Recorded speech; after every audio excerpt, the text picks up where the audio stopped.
Hey, welcome back to Jesus and Joy. I am excited to share with you guys today a little personal story. So my baby girl, my oldest daughter, just got married this last weekend. And y'all, I did a lot of ugly crying leading up to the weekend when she got married this last Saturday. And it wasn't sadness over who she was marrying, because she married literally the best guy on the planet for her. I couldn't be happier for them. But you just kind of like, where did the time go? It felt like yesterday I was bringing her home. In fact, I still remember being in the hospital with her, and right after she was born, she came out so beautiful. Other nurses would come from different floors and said, we heard about this Gerber baby, we got to see her, because some infants come out a little squished, and she just came out looking so cute and perfect and just beautiful still to this day. I mean, she was just breathtaking at the wedding, and it was really sweet. I think my highlight of the day was her sweet now husband. When she walked out, he just lost it. Seeing his face and her beauty and what the Lord has done, I mean, it was magical. And so I'm so excited for them. But what I wanted to share today was when Grace took me, my daughter, shopping in Dallas for the mother of the bride dress. We went to several different places and we looked at different designers, and we found this one designer that was her favorite and this one dress that was her favorite.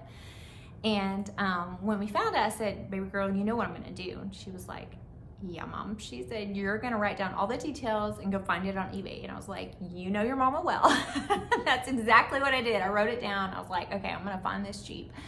And so anyways, I did end up finding it. It was on Poshmark, and so it came in and it was beautiful. Now I go to try it on, and my friend is helping me try it on, and she's super encouraging, and she's like trying to zip it up, and she's like, you got this, Joy. And she keeps saying it as she's trying to zip it, and it's not zipping. I was like, Chels, I was like, I love you and your little encouraging self, but like, you can keep telling me that, but I ain't getting in this dress. Like, I don't got this. And so I knew, like, in order to get into the dress, like, I was gonna have to step up my game and, eat some more salads, do a few more workouts. And I found another dress that I was like, I sent to my daughter, and I said, what about this one? She goes, no, I really like the other one. I was like, okay, let's do this. So anyways, thankfully about 2 months before the wedding, I, did the different things, and I was able to zip it up and get into it. So yay.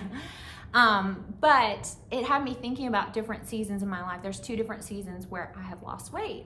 Now I'm tall, so a lot of times people are like, you're fine, you don't need to lose weight. Well, because I'm tall, I just know how to hide it well.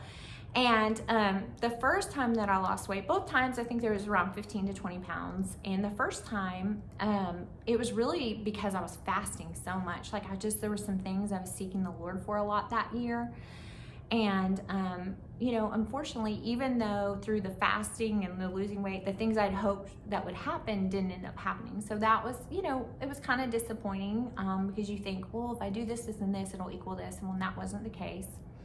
And then the second time that I lost weight, I did this real intense diet that I don't totally recommend, but it restricted your calories to 700 calories a day. I did it for 3 weeks.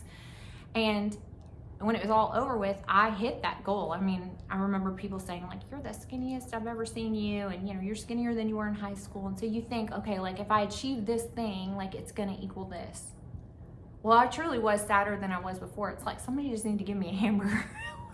I was hangry, I hit the goals, and it still didn't bring the happiness or the joy or the contentness, if that's a word, me being content, that I had hoped for.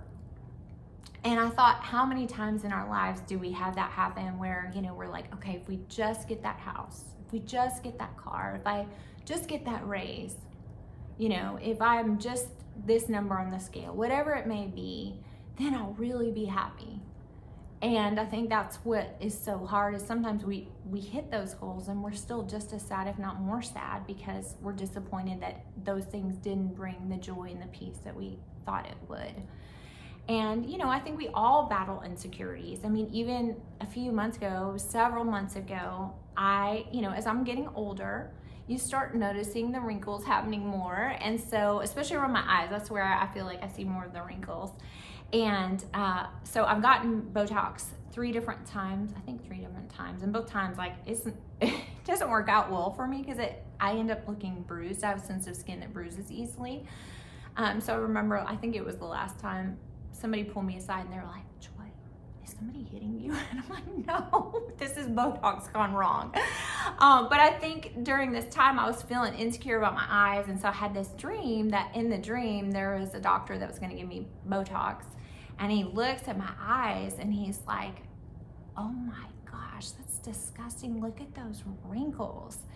And I woke up and all I could hear was, oh my gosh, that's disgusting. And I remember just this insecurity welling up in me after that dream and just kind of laying there.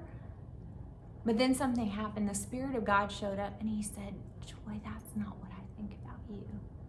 And what was so sweet is in that season, the Lord had been asking me a lot, Joy, am I enough for you? And I had to dig deep and say, Jesus, you are enough for me. But that particular morning, he said, Joy, I want to tell you something. He said, you're enough for me. You are beautiful. You're my beloved. And that's what the Lord wants to tell you today, that you are his beloved, that you were knit in your mother's womb. You're his prized possession. God loves you more than you could ever dare to ask or imagine. That his love for you is so deep and so intense and so real. And the world, our insecurities, all these different things are pulling at us to keep us away from the Father and knowing the Father's love. Because I truly believe with all of my heart, everything inside of me, every fiber inside my body, that if we knew what the Father thought about us, it would change everything. We would live our life differently. And so, we talk a lot about the Proverbs 31 woman, but I love Proverbs 31:30. It says, charm is deceptive and beauty is fleeting. Man, we're all getting older. We're going to get new wrinkles every day. But a woman who fears the Lord shall be praised. And that when we let the Lord begin to work on our insides, it does not matter what is going on in the external. When the Lord begins to speak to deep places in our hearts, what he thinks about us, because he loves you so much. And if we could just experience that love, I truly believe we would experience more peace and more joy in our lives. And so I just felt like, the word I kept hearing is skinny does not equal happiness, and neither does any of these other things that we look to. But Jesus is where the joy is at. Jesus is where the peace is at. He's where the hope is at. He's where the freedom is at. And we can be so content no matter what is going on in our lives. One of my favorite verses, I think I've talked about it before in different YouTubes, is Isaiah 35:1. It says that we shall bloom like the crocus in the desert. And I looked up crocus and I was like, God, why specifically a crocus? And one thing that's so cool about a crocus is that a crocus can bloom in the desert.